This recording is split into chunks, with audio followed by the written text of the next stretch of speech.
Buenas tardes a todas y todos. Les damos la cordial bienvenida al primer Seminario Internacional Nodos Chile, Red Interamericana de Interculturalidad. El Nodos Chile, representada por diversas universidades de Chile y la Red Iberoamericana de Estudios Interculturales e Interdisciplinares, le da la más cordial bienvenida a todas y todos a la segunda jornada del Seminario Internacional denominado Conversaciones sobre Educación e Interculturalidad en la Educación Superior. En el día de ayer hemos reflexionado sobre la necesidad de realizar cambios urgentes en la formación inicial docente. Hoy avanzaremos y profundizaremos nuestras reflexiones sobre educación superior e interculturalidad a través de los trabajos de nuestras y nuestros colegas. Las menciono, Aura, Gina, Laura y Alicia, quienes a partir de sus trabajos de investigación nos llevarán a problematizar en torno a experiencias y producción de nuevos relatos interculturales. Bien, les voy a mencionar cuál es la metodología de trabajo del día de hoy. Comentarles que cada expositora tendrá 15 minutos para realizar su presentación. Cuando queden 5 minutos, les avisaré a viva voz y luego cuando quede 1 minuto. Al finalizar todas las exposiciones se abrirán las palabras para realizar preguntas o reflexiones y para ello les invitamos a abrir sus micrófonos o a escribir por el chat. Dicho esto, presento este panel denominado Desafíos Interculturales en la Formación Inicial de Profesores y Profesoras. Presento en primer lugar a la doctora Aura Aguilar Caro.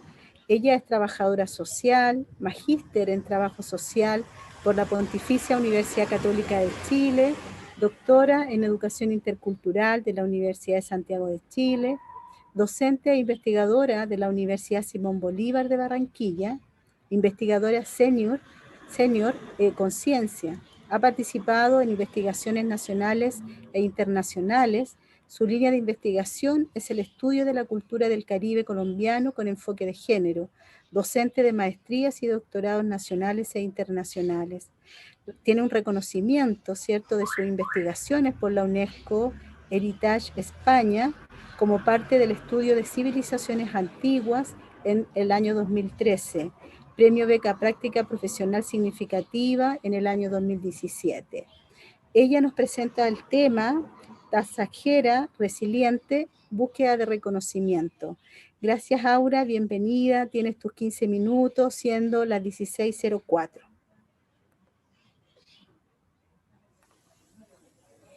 Buenas tardes, es un gusto, compañeros, estar acá. Qué bueno este encuentro de estos días donde estamos actualizándonos dentro de nuestros temas, donde el vínculo intercultural es tan importante y sobre todo que estamos impactando en nuestros territorios. Les voy a compartir un trabajo que estoy haciendo de una forma emergente, una situación que ocurrió acá en el Caribe colombiano y estamos trabajando en la comprensión. Se llama Tasajera Resiliente, búsqueda de reconocimiento. Lo trabajo con las estudiantes Laura Gutiérrez y María Isabel Julio de Semilleros de Investigación. Tasajera es un municipio de acá del Caribe colombiano, del departamento del Magdalena. Bueno, se enmarca dentro del enfoque crítico, considerando que cuando les explique y entiendan lo que son las tramas asociativas multiformes, sobre todo en el espacio Caribe, allí debemos, donde se deben formular las propias necesidades. En esa recuperación del sujeto histórico, donde la trascendencia del conocimiento con actitud ética y valórica, investigaciones que son no parte de las mismas reproducciones del sistema, sino esas investigaciones que son necesarias por esos sujetos que están inmersos en ella, el enfoque paradigmático, hermenéutico, interpretativo, donde vamos a comprender desde las personas mismas donde ocurre la situación. Enmarcándolos de trabajo social, la disyuntiva del honor a la dignidad, donde el honor lleva a la asistencia, a la caridad, a la práctica, pero los derechos nos conllevan a buscar una forma de intervención profesional desde la teoría. Es una población vulnerada, muy vulnerada del Caribe colombiano, y de verdad que todavía lo que esto pretende entender es otra forma más allá de sus carencias. El referente teórico de trabajo social nos estamos enmarcando en lo contemporáneo, donde no solamente se va a mirar esos individuos dentro de sus carencias, sino también dentro de sus potencias, y la resiliencia como una manera de adaptarse, porque está evidenciado que hay resiliencia en esa comunidad. De esa manera, plantear una forma de adopción en la perspectiva ecológica y evolutiva de ellos. Dentro del plano intercultural, la idea es que este proyecto, que además es parte de la investigación-acción, permita que ellos se reconozcan dentro de esa diferencia, dentro de esa identidad, porque realmente es necesario que ellos encuentren, y que nosotros como sociedad, porque esto causó un impacto y ahorita lo van a ver en las fotografías, rechaza a las personas porque acceden a desarrollar algunos comportamientos a partir de sus carencias y son rechazados por el país. Entonces, si no buscamos una forma de la investigación de comprender esta situación, ellos se van a ver vulnerados porque hay poco reconocimiento de lo que ellos son, y fue lo que quedó evidenciado al ellos poder tener un fatal accidente que involucró a muchas personas. ¿Y por qué lo cultural?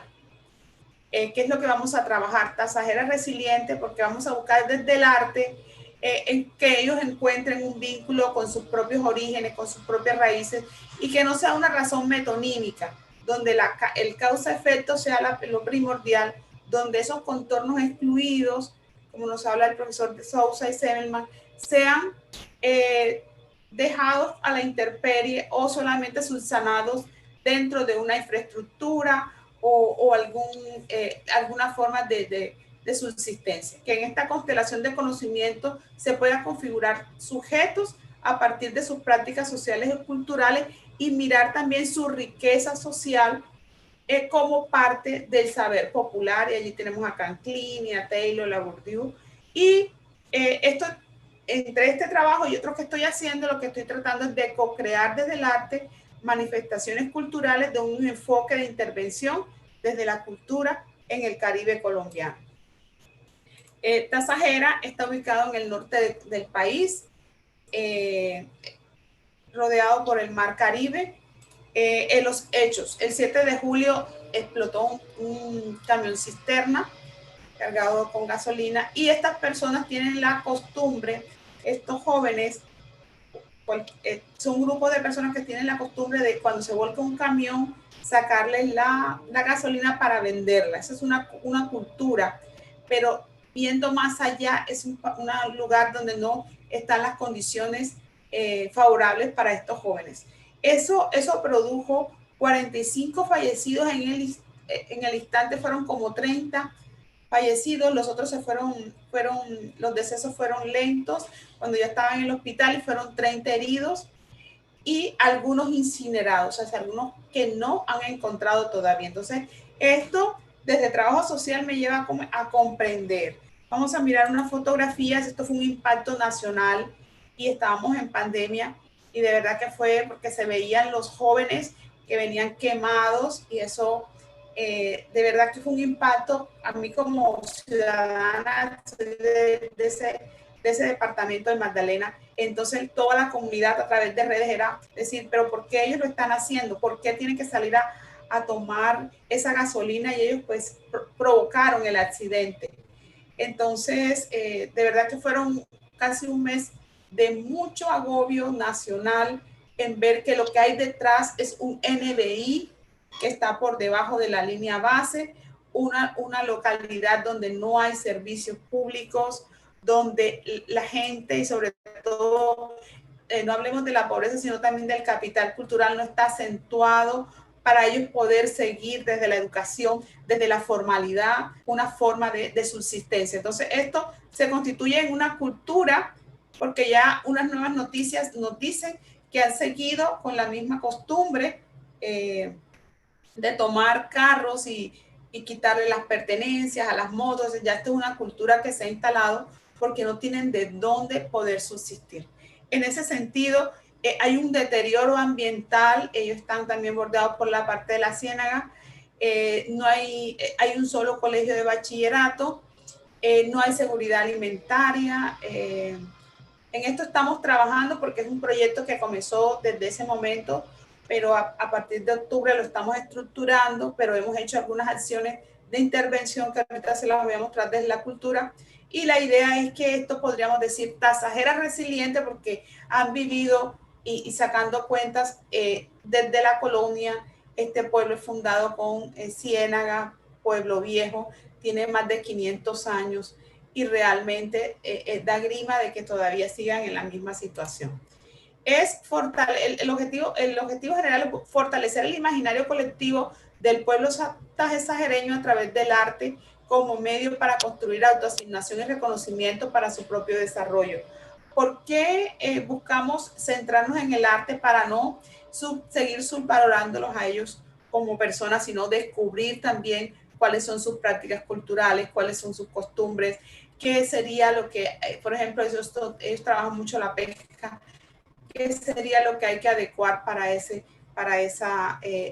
nuevo albor que debe resurgir de allí. Entonces, indagar sobre los saberes populares, crear objetos culturales con la participación de ellos mismos, y estamos sistematizando la experiencia. De verdad que ha generado un impacto negativo no solamente en ellos, sino en el país. Una metodología, pues, es una metodología cualitativa, pero también lleva la investigación-acción, porque estamos interviniendo. Primero lo estamos haciendo desde redes. Hace poco ya pude ir a Tasajera por la cuestión de la pandemia, y vamos a hacer entrevistas semiestructuradas. Ya estamos haciendo revisiones documentales, grupos focales con jóvenes, con padres de familia y profesores, para también saber qué piensan ellos sobre eso. Lo que buscamos es conocer también sobre sus saberes populares, las habilidades artesanales, para también dar a conocer, como les digo, ese capital cultural, y que ellos se reconozcan también como un pueblo de virtudes, de desarrollos en otros sentidos. Con los objetos culturales lo que se busca es generar que ellos puedan identificarse de alguna manera con lo cultural y sistematizar. Estamos proyectando al 7 de julio poder entregar los resultados de este trabajo. En medio de todo eso y de la crisis de la pandemia, y de que fue un impacto de verdad, fue un impacto muy fuerte para los colombianos, pero pocos de pronto podrían hacer esto. Hemos hecho algunos trabajos en conjunto con las chicas de Semillero de Investigación, no sé si estarán por acá. Las invité. 5 minutos. Sí, entonces este trabajo lo hemos ido haciendo por redes y estamos elaborando objetos, ellos también lo están haciendo. Algunos diseñadores nos han colaborado por ejemplo, con estos emprendedores. Hicimos un foro donde investigadores de distintas universidades abordamos el tema, la historia, la filosofía. Hicimos una actividad para recoger libros y donarle a los niños de Tasajera, los cuales la gente se vinculó, colaboró. También se busca despertar que nos debe doler estas situaciones cuando hemos conocido que el desarrollo tiene que venir también de los servicios, de la educación, en fin. Mucha gente se vinculó aquí, una familia donó 300 mochilitas que dice Ariguaní ama Tasajera. Ariguaní es mi municipio, entonces estamos buscando sensibilizar, y la gente, recogimos 300 libros, los fuimos a llevar a la comunidad de Tasajera en diciembre, y esperamos hacer la presentación, el trabajo, digamos, de campo con los estudiantes, ahora en un mes que ya entren a clase los estudiantes. Este trabajo integra la intervención social, la investigación, pero también el rigor científico desde el trabajo que vamos a hacer para encontrar desde la participación de la ciudadanía aportes, pero no desde la asistencia o desde la marginalidad o de la pobreza, sino también desde su capital cultural para que esto pueda servirle a ellos mismos y que ellos puedan potenciar ese imaginario de lo que hoy es Tasajera. Muchas gracias. Ya voy a quitarla. Muchas gracias, Aura.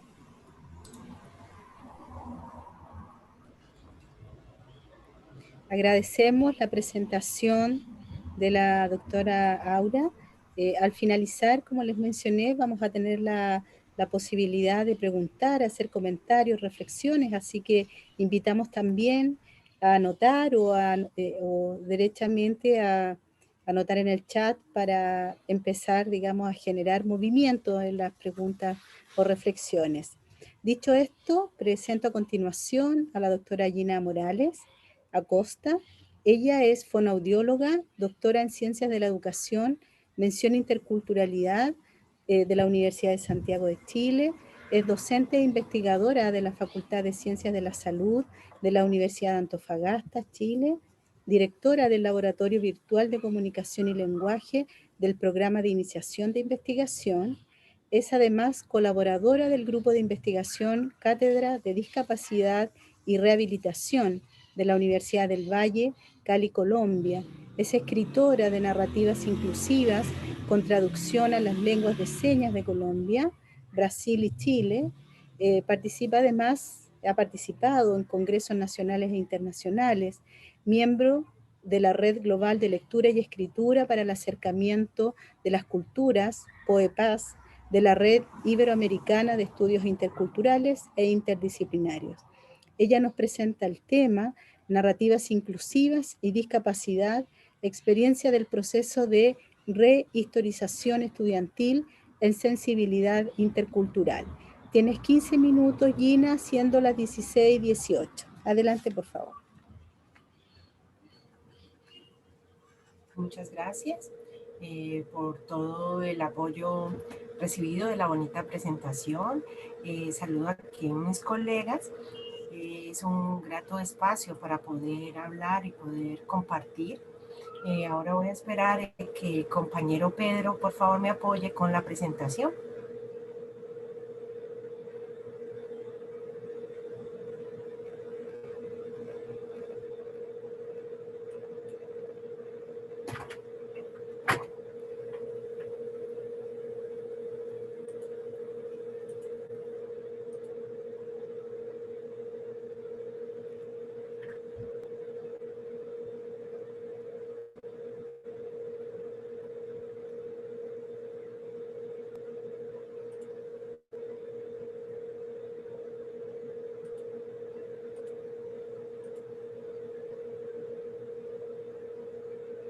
Gina, Pedro va a compartir tu presentación. Ok, gracias. Ya, ok. Ok. Bueno, para comentarles entonces sobre la experiencia de las narrativas inclusivas y discapacidad, es una asignatura de una electiva que se propuso en la universidad, en la Facultad de Salud, para los estudiantes de la facultad. La propuesta orientaba al ser un electivo, y es la primera vez que se daba el semestre que se va a terminar, el segundo semestre del 2020. Y tuvimos una gran convocatoria, puesto que había cupo para 20 estudiantes y se inscribieron 53. Esto nos permitió mirar que es relevante este tema en el área de salud, que era una de las dudas o algo que empezaban a cuestionar, como que si las narrativas inclusivas y qué tenía que ver con esto y la discapacidad en estos ámbitos. Y lo que se exponía es que cuando en el quehacer, en las prácticas y como profesionales, siempre van a estar rodeados de sobre la diversidad y cómo se aborda y cómo en el lenguaje están las marcas de discriminación y cómo tenemos que empezar a compartir de una manera simétrica algunos conceptos desde el lenguaje. Por ejemplo, que en algún lugar pueden decir cabrita, palomita de maíz, porcón, rositas, crispetas, y que tenga la misma valoración del contenido semántico.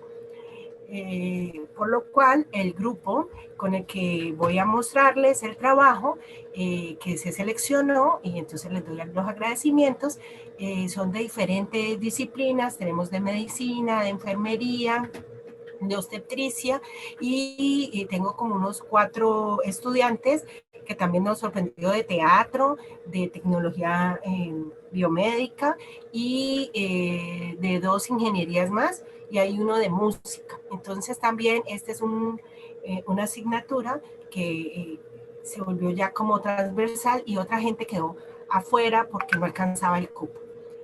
Siguiente, Pedro, por favor. Entonces, con esto, para hablar de lo de la rehistorización, pues se concibe como un proceso, no como algo determinado o fijo. Se reconoce que es desde todas las narrativas construidas y que permiten un espacio de reflexión. Con esto vivenciamos cuando los estudiantes empezaban a mostrar desde muy adentro lo que se recordaban, porque la idea era que nos hablara cuál era su experiencia cuando antes de los 8 años, que se acordaban, y salieron diversas narrativas y diversas formas de interpretar, y se evidenció también que había migración interna, gente que venía del norte o del sur, y cómo comenzaban a resignificar también o a redescubrir al poder explorar o preguntar con su familia sobre determinado recuerdo que tenían. Siguiente, por favor. Entonces, con esto de la construcción y reconstrucción y poderla hablar, comenzamos a pensar que esto era la parte de los saberes pedagógicos y los aprendizajes significativos y qué íbamos a hacer con estas narrativas, porque una de las situaciones o que salió, que emergieron acá, es que sobre estos momentos de estas clases virtuales dejan algún trabajo, pero el trabajo es desarticulado, luego no queda en ningún espacio, no se comparte. Así que con esto, uno de los resultados es que se van a recopilar en un libro las narrativas, pero también cada grupo tenía que hacer una narrativa pensando en un otro diverso. Pasa, por favor. Siguiente, eso. Entonces, la actividad que tenían que desarrollar era sobre la tradición oral familiar, y es cómo persiste en la memoria y qué es significativa hasta la actualidad una historia, una canción o una canción de cuna como tal. En otros países se conoce como una nana, y una leyenda una leyenda que le hayan contado o cantado alguno de sus abuelos, mamá, papá u otros. Y con esto poder saber qué era lo que parecía significativo, quiénes se los habían contado, cuáles eran los puntos de encuentro. Y con esto entonces tendrían unas directrices para poder desarrollar la narrativa como tal para la rehistorización. Siguiente, por favor, Pedro. Una de las preguntas que guiaban era, ¿quién te contó esta historia? Y en esto nos encontrábamos que muchos se acordaban, pero era en contextos educativos de los profesores o profesoras que le habían contado alguna historia o alguna leyenda. ¿En qué lugar estabas? En contexto escolar fue en su mayoría, en otros cuando estaban en un espacio de juego como tal o antes de dormir, y ellos tenían que recopilar o recordar y acudir a la memoria, y si ellos no recordaban a su familia, pero era hasta los 8 años que se acordaban, porque bueno, la nueva definición de primera infancia va hasta los 9 años, de la UNESCO, pero quisimos tomar hasta los 8 que se acordaban, ¿no? Hasta dónde iban estos recuerdos y cómo lo podían articular. Y tenemos ya estudiantes que son padres de familia, y entre lo último que dice, describe qué importancia le das a esa historia en tu vida, empezaban a decir que ahora que son padres, pues a sus hijos e hijas vuelven a cantarle las mismas canciones, las mismas tonadas para arrullarlos a que duerman, o les siguen contando, así sean las historias familiares o las historias que escucharon en algún momento. Siguiente, por favor. Esta es una de las que se seleccionó, y una de estas es la que más salió entre los grupos de las 53 estudiantes que tenían mayor relevancia, fue Caballito Blanco, y en la forma en que se los contaban. En este es un fragmento de lo que más adelante vamos a ver, que dice textualmente, la estudiante refiere que la canción que más me marcó en mi infancia, entre los 4 y 6 años, fue Caballito Blanco, que me la cantaba mi tata o el abuelo por parte materna. Cuando me ponía odiosa después de almuerzo u otro lapso del día, me tranquilizaba hasta que me hacía lograr dormir. Escuchar esa canción es hasta el día de hoy importante, ya que marca en mi vida. Escucharla nuevamente me da alegría y nostalgia. ¿Sí? Entonces, otro de los requerimientos, que tenían que hacer sus dibujos como recordaran el hecho, y acá no se hizo el análisis a los dibujos, pero lo interesante es que inicialmente era como la resistencia a dibujar, y pues si bien no son estudiantes de arte como tal, son estudiantes del área de salud, como ya se ha mencionado. Les voy a mostrar en lo que sigue, Pedro, por favor, el video, y ahí ustedes van a ver cómo se logró organizar desde la sensibilidad intercultural, considerar la lengua de señas con la canción de Caballito Blanco. Esta canción me la cantaba mi tata.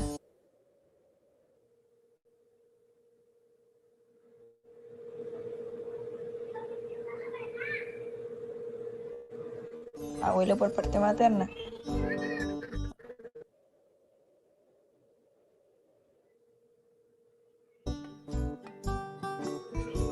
Cuando me ponía odiosa después de almuerzo,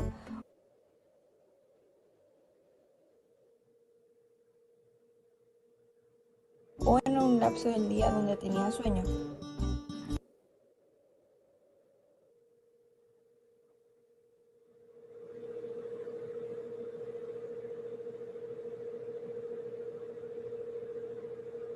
Lograba que yo pudiera dormir.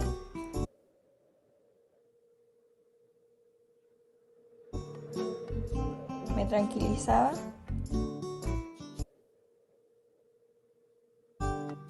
Caballito blanco, llévame de aquí, llévame a mi pueblo donde yo nací.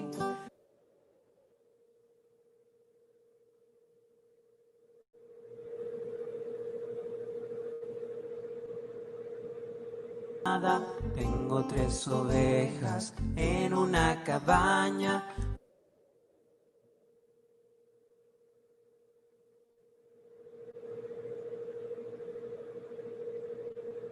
Me da leche, otra me da lana.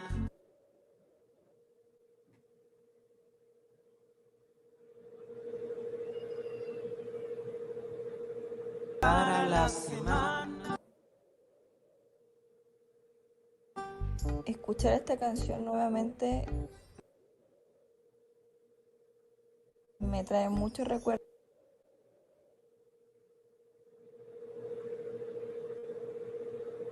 Mucha alegría, como también nostalgia.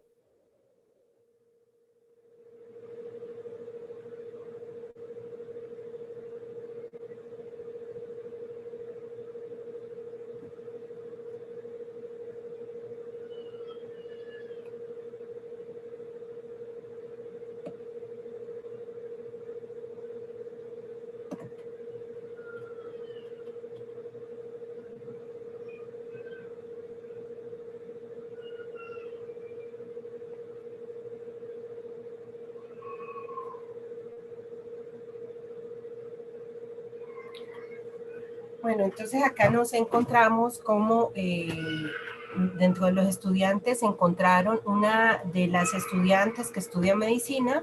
Su hermana es una mujer sorda que es la intérprete y es codocente, trabaja en una de las escuelas de la ciudad. Así que es importante saber cómo los estudiantes lograron coordinar para poder realizar un trabajo para una narrativa inclusiva en la que se puedan incluir a todos y a todas. Siguiente, Pedro.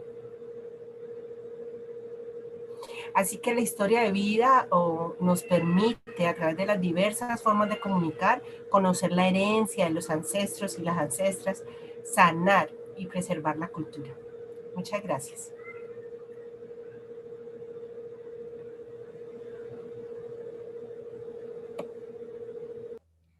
Agradecemos a Gina su excelente presentación. Te abrazamos desde acá, Gina.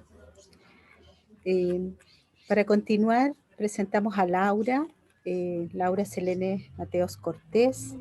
Ella es doctora en Antropología Social por la Universidad de Granada, profesora investigadora titular en Estudios Interculturales en el Instituto de Investigaciones en Educación de la Universidad Veracruzana. Es miembro del Sistema Nacional de Investigadoras e Investigadores Nivel 1, realiza investigaciones sobre educación intercultural, juventud indígena, universidades interculturales, etnografía, análisis de discurso y literalidades. Colabora con la Universidad Veracruzana Intercultural, así como con asociaciones e iniciativas de egresadas y egresados indígenas, afrodescendientes y mestizos de la UBI.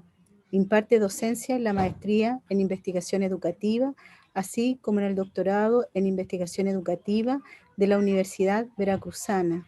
Ambos programas reconocidos como posgrados consolidados por el Padrón Nacional de Posgrados de Calidad del Consejo Nacional de Ciencia y Tecnología.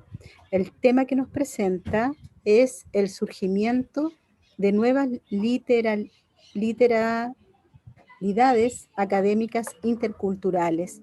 Adelante, por favor. Tienes 15 minutos para tu presentación, siendo las 16:32.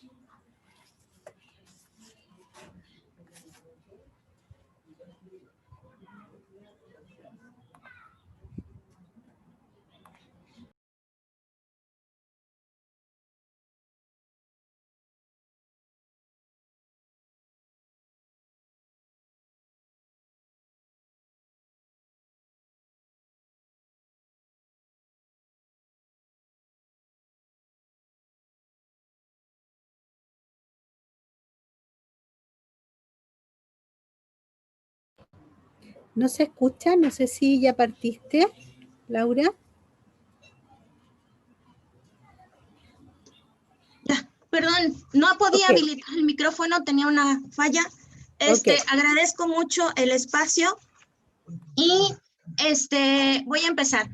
El título ya lo han dicho, voy a hablarles sobre una experiencia que se ha generado en 2 instituciones de universidades interculturales.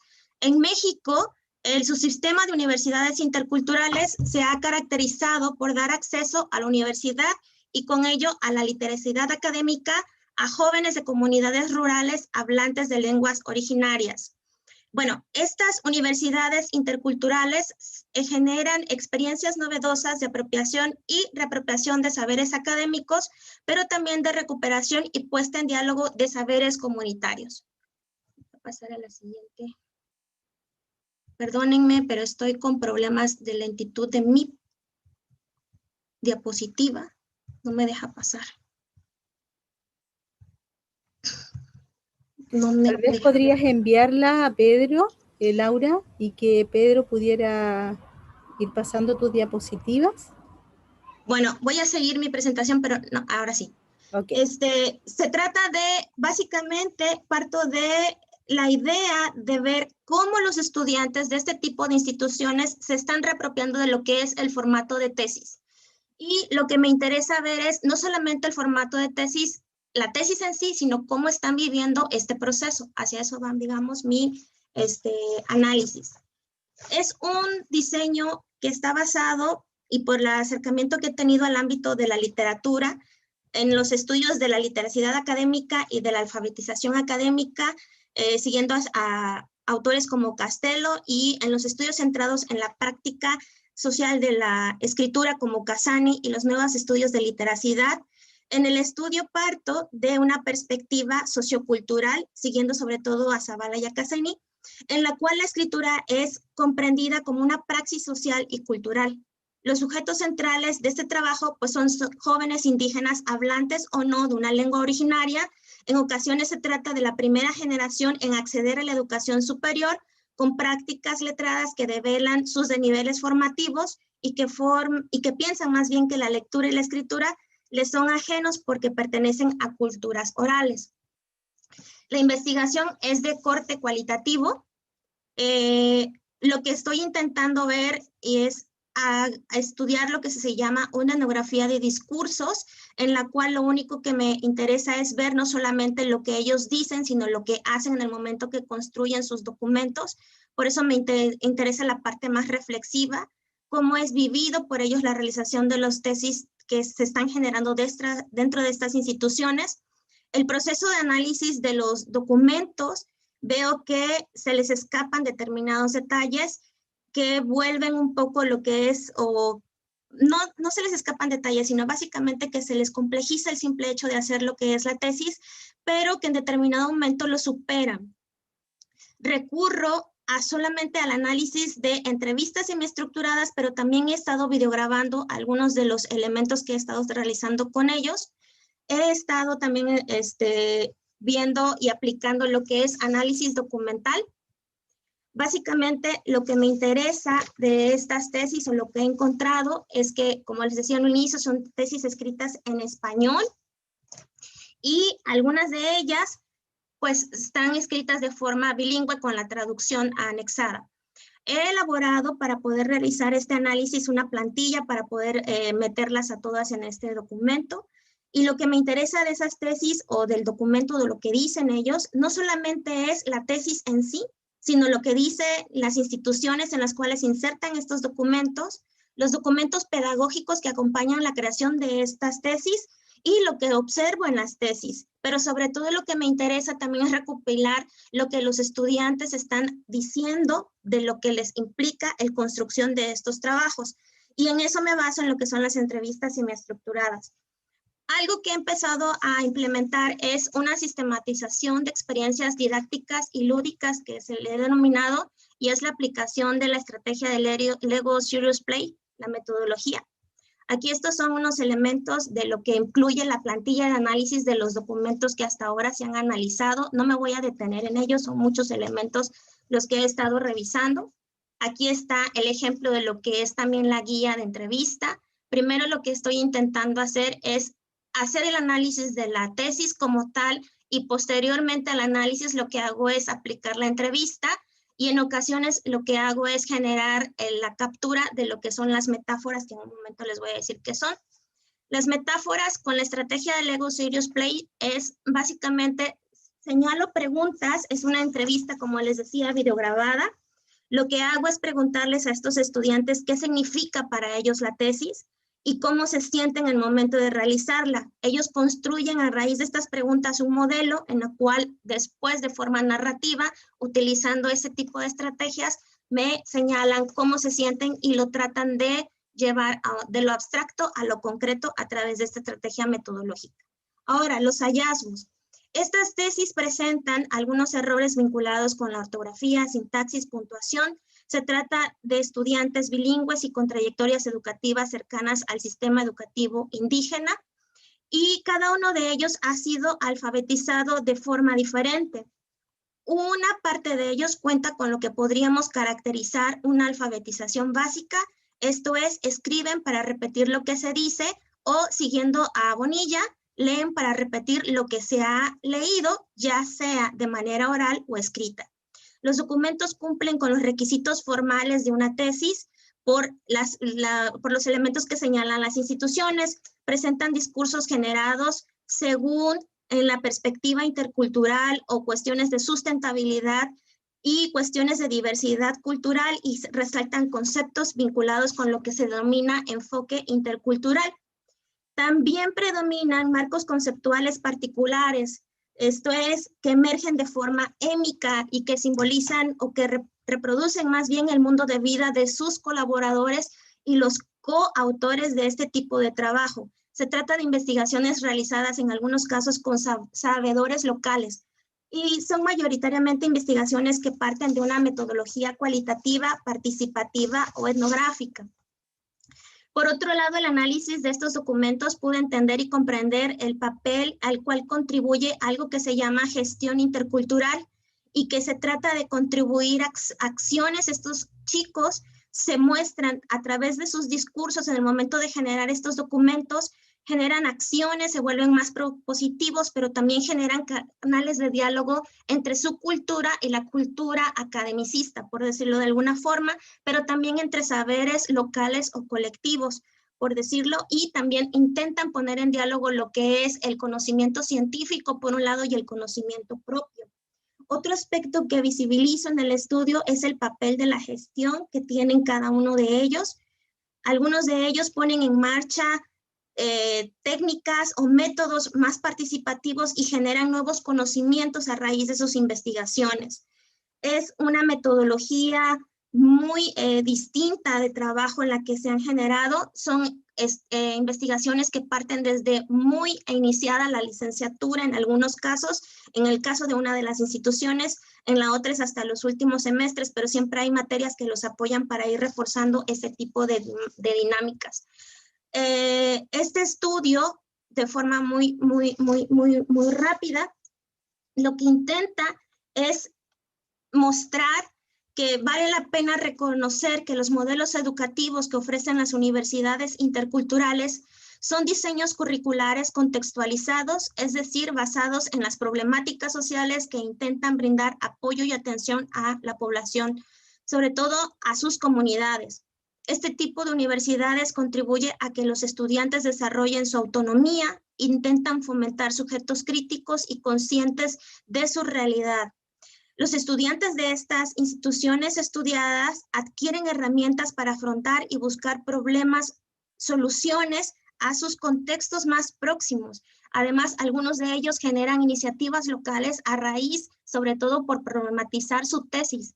Entonces, están generando transformaciones locales. No puedo decir de forma general que todos los documentos lo muestran, pero en algunos casos que se ha dado seguimiento, sí. En las prácticas desarrolladas por las instituciones interculturales reflejan la creatividad, el conocimiento popular, los saberes y la capacidad de autogestión de sus estudiantes. Uno de los objetivos que tienen dichas instituciones es tratar que el conocimiento científico, el que se enseña y aprende en espacios de educación formal, dialogue con otros conocimientos que se producen fuera del contexto escolar. Lo anterior lo muestra en algunas de las tesis que he analizado. El modelo educativo que se sigue en estas instituciones cuestiona los esquemas de modelos educativos implementados en las universidades que podríamos llamar de convencionales. La constante vinculación comunitaria les ha permitido a estos estudiantes romper con la idea de generar investigaciones lineales, reconocer otros saberes y prácticas que polemizan el saber occidental. Si bien presentan los documentos que analizo y la forma en que lo están construyendo, que tienen dificultades en poder generar las tesis, a pesar de estas limitantes, estos estudiantes han podido generar cambios y transformaciones que hasta cierto punto muestran no solamente su apropiación de los conocimientos pasados por este tipo de instituciones, sino que también intentan implementar nuevas iniciativas para poder darle voz a sus comunidades hasta hace poco silenciadas en ese tipo de espacios. Creo que por mi parte sería todo. Muchas gracias. Les agradezco el espacio. Muchas gracias, Laura. Excelente presentación.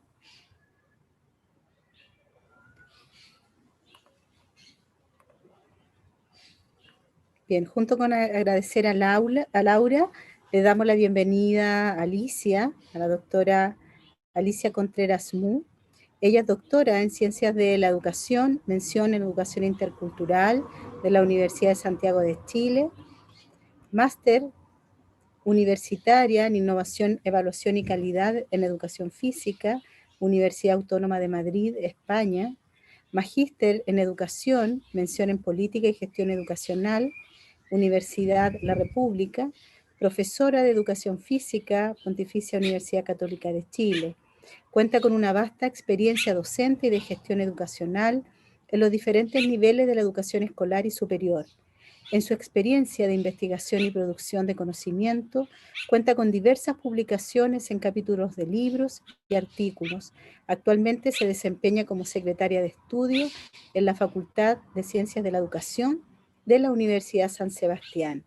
El tema que ella compartirá con nosotras y nosotros es interculturalidad, una mirada desde la intercorporeidad. Tienes 15 minutos, siendo la 16:46. Adelante, Alicia.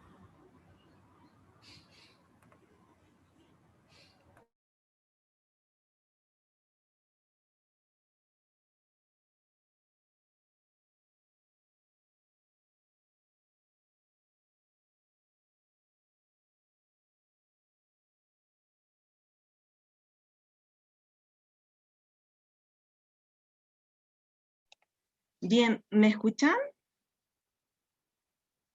Si te escuchamos, ¿es posible colocar tu presentación? ¿Mi presentación la ven? Sí, pero ¿es posible colocarla como presentación? Así, muchas gracias. ¿Ahí? Sí, ahí se ve muy bien. Todo bien. Bien, muchas gracias. Buenas tardes a todos y todas. Bueno, quiero agradecer la presentación y la invitación a poder compartir sobre la mirada de la intercorporeidad hacia la interculturalidad. Bien, mi nombre es Alicia Contreras, como se ha mencionado, y iniciaremos por la mirada del cuerpo, sus concepciones, hasta la intercorporeidad, y posteriormente veremos lo que entendemos por cultura e interculturalidad. Bien, comenzaremos con la concepción dualista que han asignado al cuerpo, donde se considera el cuerpo como un conjunto de estructuras orgánicas que le sirven de instrumento a la mente. Es decir, que el cuerpo está al servicio de la mente. En esta misma línea se considera el cuerpo como una máquina que produce movimiento, una máquina que es objetiva, cuantitativa, material y visible. También en esta concepción dualista se considera la mente como la que dirige la máquina de movimiento que mencionamos anteriormente. Además, se caracteriza por considerarse subjetivo, cualitativo, inmaterial e invisible. Por otro lado, está la concepción del cuerpo integral, monista, la cual señala que es una unidad indisoluble, descartando la separación de una u otra, no permitiendo la separación de la mente del cuerpo viceversa. Por el contrario, se complementa. La unidualidad permite una plena corporeidad, un entrelazado entre lo invisible del cuerpo con lo visible. Aquí mencionaremos la teoría del cuerpo integral del ser humano, la cual plantea Pedro Leinentraut, donde señala que está mi cuerpo, el que siento, y además está el cuerpo del otro, el que veo. Entonces, esta concepción del cuerpo nos permite poder entender que corporeidad es considerar mi yo y al otro en el mundo. El hecho de que nos encontramos en el mundo y que nuestra presencia se realiza a través del cuerpo nos permite conocer al otro. También se puede mencionar que la corporeidad se forma y desarrolla con la influencia de su entorno y la relación de él. El cuerpo permite compartir las expresiones e intenciones de forma que sea visible para el otro en el mundo. Entonces, si la corporeidad es considerar mi cuerpo y el cuerpo del otro en el mundo, la intercorporeidad se entenderá por la relación entre las corporeidades, del yo y del otro en el mundo. Desde que se nace, ¿qué es el cuerpo? En relación a otro cuerpo, los cuales se encuentran voluntaria o involuntariamente en el mundo. La relación se establece entre el cuerpo con el cuerpo del otro en el mundo. La relación se establece entre seres, entre yo y los otros, permitiendo que exista un nosotros. Se debe mencionar que no se requiere necesariamente una verbalidad en la relación, pues la doctora María José Contreras Lorenzini, que es actriz y psicóloga, señala que la intercorporeidad se puede presentar de 3 formas, dentro de las que podemos mencionar entre los participantes de una actividad o un grupo. Como por ejemplo, si en una actividad deportiva los integrantes o los miembros de un equipo, por ejemplo de básquetbol, entre ellos puede que no, ellos se van a interrelacionar y van a poseer esta relación de sus cuerpos y de su corporeidad sin necesidad de la verbalización. Puede ser una mirada, un gesto, y ya se van a ellos relacionar. El otro nivel sería entre los participantes de la actividad y los testigos de dicha actividad o los espectadores, que en el mismo ejemplo del equipo o el partido de básquetbol serían los espectadores o los fans que van a presenciar esta actividad. Entre ellos también se provoca esta relación porque se van conectando y se van empatizando en las emociones. Y finalmente, también se puede visualizar que hay entre los testigos o entre los espectadores esta relación, porque los fans, a pesar de que no se conocen y no verbalizan su relación, con una mirada o por ejemplo, al marcar un punto, pueden todos relacionarse frente a esta alegría. Bien, ahora revisaremos la definición que la UNESCO señala para cultura, donde indica que engloba, además de las artes, las letras, los modos de vida, los derechos fundamentales al ser humano, los sistemas de valores, las tradiciones y las creencias, y que la cultura da al hombre capacidad de reflexionar sobre sí mismo. Dentro de otras definiciones, como por ejemplo de Thomas Austin, que señala que la cultura consiste en pautas de comportamiento explícitas o implícitas, adquiridas y transmitidas mediante símbolos y constituye un patrimonio singular de los cuerpos humanos. El núcleo esencial de la cultura son las ideas tradicionales, es decir, históricamente generadas y seleccionadas, ¿ya? Especialmente los valores vinculados a ellas. Los sistemas de cultura pueden ser considerados por una parte como productos de la acción y por otra parte como elementos condicionantes de la acción futura. Entonces, podemos entender que la cultura es propia del ser humano, sin embargo, distinta para cada uno. Aquí podemos recordar lo que señala Novoa al decir que desde que se nace, que está el cuerpo presente, los cuales se encuentran voluntaria o involuntariamente en el mundo. El mundo que posee pautas de comportamiento, modos de vida, sistemas de valores, las tradiciones y las creencias, como señala la UNESCO o Thomas Austin. Esto nos lleva a pensar que cada persona posee un cuerpo corpóreo. La cultura del mundo donde se ha desarrollado, por lo que podemos señalar que el cuerpo es portador de cultura, que comparte las tradiciones, creencias, costumbres, etcétera, que estén relacionados al mundo donde está o ha estado inmerso. Esto nos permite pensar que cada ser humano posee y vive un cuerpo portador de cultura. Aquí es donde aparece la relación entre los cuerpos portadores de cultura. Cuerpos que se relacionan y llegamos a la mirada intercorpórea de la interculturalidad, la cual se entenderá como la relación que se da entre las culturas y ésta se manifiesta a través del cuerpo, por lo que podemos realizar una mirada desde la intercorporeidad hacia la interculturalidad, como el cuerpo cultural, un cuerpo portador de su cultura, interactúa de una u otra forma con el cuerpo cultural del otro en la sociedad. Entonces, la intercorporeidad es previa a la interculturalidad. Y también podemos pensar que, por lo tanto, se podría concretar la interculturalidad considerando previamente la intercorporeidad, donde se presenta la relación corpórea en la sociedad. Y para finalizar, quiero señalar que lo compartido con ustedes es parte de mi estudio que se basa en el enfoque dado a la interculturalidad, donde se considera el cuerpo como portador de cultura, y que la asignatura de educación física es el espacio que propicia el encuentro de los cuerpos, provocando la intercorporeidad, e instancias sociales interculturales. Por consiguiente, propicia el encuentro de las culturas.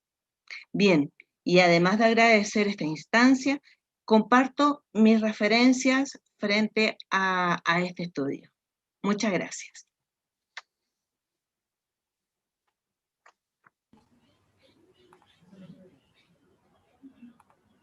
Muchas gracias, Alicia, por tu excelente presentación. Ahora damos paso, después de agradecer a Aura, a Gina, a Laura y a Alicia sus excelentes presentaciones, quería invitarles a que tuviéramos un momento de intercambio, que este espacio enriquecedor en el que podemos interactuar. Para ello, les solicito que pueden hacer preguntas a viva voz, es decir, con micrófono abierto, además de las personas que quieran realizarla a través del chat. Para ello les pedimos que al hablar nos digan brevemente quiénes son y cuál es su ámbito de desarrollo en el ámbito de interculturalidad.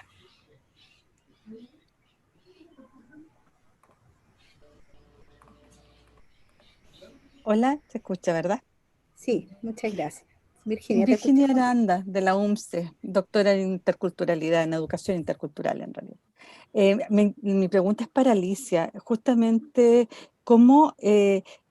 ¿qué puede comentarnos acerca de los choques culturales que pueden producir las intercorporeidades cuando se presentan en la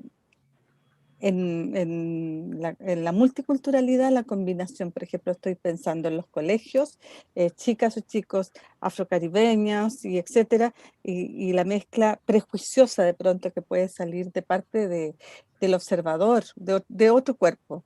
¿Qué me puede comentar de esto? Bueno, gracias por interesarse y hacer la pregunta.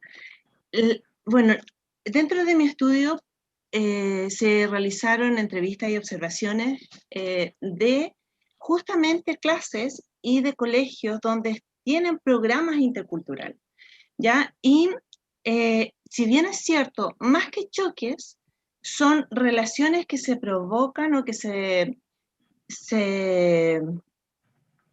crean, entre ellos se desarrollan, justamente porque hay una diferencia, ¿ya? Y cuando el estudiante se da cuenta de que esta diferencia no va en perjuicio de su relación, sino que todo lo contrario, enriquece sus relaciones, favorece el proceder de las clases. No así, debo mencionar de que también hay un alto grado y un muy alto porcentaje de influencia de parte del docente. ¿Cómo se abordan estas diferencias? ¿Ya? La verdad es que cuando conversé con los docentes o cuando hicimos las entrevistas, ellos sí mencionaban diferencias, pero hay algunas diferencias que ellos las ven como positivas, sobre todo en el aspecto y en el ámbito de la educación física, y sobre todo en la parte deportiva. ¿Por qué? Porque los docentes que participaron del estudio, de las entrevistas, manifestaron una valoración sobre los estudiantes de otras culturas y de otros países que tenían una muy buena condición física. Entonces, para ellos era favorable tenerlos dentro de su grupo estudiantil, en su grupo de clase. Así que eso, no sé si respondo a su inquietud. Y bueno, lo otro que recuerdo también es que los docentes de educación física buscaban instancias donde poder valorar e integrar todas las culturas o se podría decir las costumbres de sus estudiantes. Eso, no sé si respondo a su pregunta. No, solamente un comentario por otros estudios que yo he realizado o me he encontrado de pronto de los grupos para docentes, etcétera. Te encuentras de pronto una mirada un poco prejuiciosa, esa es la palabra que voy a usar, frente a, yo creo que a partir de sus propias representaciones, más que los docentes, cuando le atribuyen sexualización o hipersexualización algunas cosas que son manifestaciones de danza, participar de la música en los recreos, etcétera, pero tienen que ver con la mirada del que mira, ¿no? Eso. Muchas gracias, Virginia, muchas gracias, Alicia. Hay una pregunta en el chat para Aura que dice lo siguiente: ¿cuáles son los momentos donde el patrimonio inmaterial, tradiciones populares, entendiendo que ella trabaja con las producciones culturales de las personas, y eso es interesante? ¿Podría ahondar un poquito más en este aspecto, por favor? Antes de que Aura empiece a hablar, Gina nos solicita si podemos prender las cámaras para poder sacar una foto, mientras se prepara Aura en su respuesta. Adelante, Aura. Bueno, Maricel, le preguntas, lo estoy leyendo por acá, ¿cuáles son los momentos donde el patrimonio inmaterial, tradiciones populares, que ella trabajó con las producciones culturales de las personas? Bueno, precisamente es que Tasajera, Gina, que es colombiana, sabe dónde queda y sabe el olvido que hay una región del Caribe. Creo que la cobertura de servicios públicos es de un 20%, si no les miento. Un solo colegio de bachillerato, 4.000 personas que viven hacinadas cerca de la Ciénaga. Entonces, al pasar esto, se coloca de relieve el problema social de no atención a una población, donde los jóvenes no tienen la forma de educarse. Todos están en unas reproducciones en torno a lo ilegal. Incluso con unas entrevistas que hice, me comentan que están en redes, tienen grupos de WhatsApp, y ellos incluso dicen de que en algún lugar, en algún punto donde toman café, le colocan escopolamina a las personas. O sea, es todo un entramado que uno queda muy abismado. Gina me escribía ahorita por acá, dolida, porque son jóvenes calcinados, fueron casi 100 personas. Entonces hay todo un entramado en torno a la malversión de ellos poder acceder al dinero de forma ilegal. Entonces, para contrarrestar eso que nos pasó, lo que estoy tratando de recuperar, por ejemplo, allá hay una parte donde hay pescadores, entonces vamos a ubicar las redes como un patrimonio, las lanchas. ¿Qué otra cuestión es la que he visto? Porque realmente estoy tratando de descubrir cuál es su capital cultural. No hay una cultura, digamos, o la costumbre de elaboración artesanal no la hay. Sin embargo, estamos tratando de inducir a los jóvenes a crear. Entonces ahora tenemos la proyección de arte urbano, creamos esa tasajera como en colores para que ellos también vean que ellos pueden crear un nuevo imaginario, y lo hemos logrado. Tasajera resiliente con el foro que tuvo impacto nacional que nos unimos varias universidades, porque en el momento no podemos reconstruir Tasajera, no podemos llevar el acueducto, no podemos llevar la luz, pero sí podemos comprender. Entonces, el profesor historiador nos dijo, oye, es que Tasajera tiene 500 años. Entonces, nos da vergüenza como colombianos, y un chileno diría, es imposible que no tengan agua, es imposible que no tienen luz. Entonces, no pagan la luz, se les va la luz, tienen la costumbre de que se toman la vía un viernes, que ustedes vengan a Barranquilla o vayan para Santa Marta, está entre Santa Marta y Barranquilla, ellos se toman la vía. O sea, es una forma de ellos buscar y hacerse notar, pero negativamente. Es de qué manera lo podemos hacer positivo. Vamos a hacer un proyecto piloto. Ya estuve allá, ya tengo el contacto de un docente, estoy trabajando con una fundación, pero realmente dice, es poco lo que se puede hacer, pero por lo menos enunciarlo, darlo a conocer, pensar que los investigadores podríamos aportarles a ellos. Solamente el 7 de julio vamos a tener ese constructo. Yo me sentiría tranquila como magdalenense. ¿Qué pasó? Que unos investigadores de Bogotá pues dista la realidad del Caribe, dijeron que Tasajera es el Haití de Colombia. Entonces, Tasajera no es Haití. Tasajera es un pueblo resiliente porque han combatido 500 años sin agua, sin luz, sin servicios, sin una infraestructura cómoda, sin unos proyectos que los lleven a poder consolidarse. Entonces, encontramos que son resiliencia y ese es un valor de la resistencia. Entonces, queremos penetrar no desde los contornos excluidos, sino desde ellos como personas, como potencia. ¿Qué piensan los jóvenes? ¿Qué pasa con los capitales culturales y sociales de las familias? Entonces, allí es donde queremos llegar y descubrirlos, porque realmente ustedes es deplorable. Fui y no quise tomar fotos porque realmente es deplorable la situación, y está entre Cartagena, entre Santa Marta y Barranquilla. Quienes han venido al Caribe saben que son dos puntos importantes del Caribe colombiano, y nos hemos hecho la vista gorda, tanto investigadores como los políticos. Sí se ha investigado, pero esto nos deja una nueva dimensión de lo que son la vida de los jóvenes, porque es que al instante mueren como 30. Calcinados todavía hay algunos que no se han encontrado. Quedaron 40 en todas las UCI del país.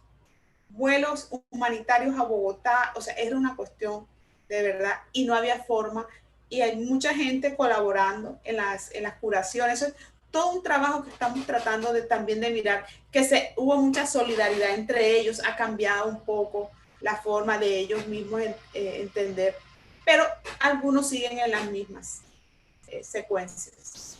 Entonces, es descubrir eso, es descubrirlo a ellos mismos. Está desolado digamos el lugar, pero queremos ir más allá con los ancestros, a ver qué, o los padres o los abuelos, a ver qué más podemos encontrar.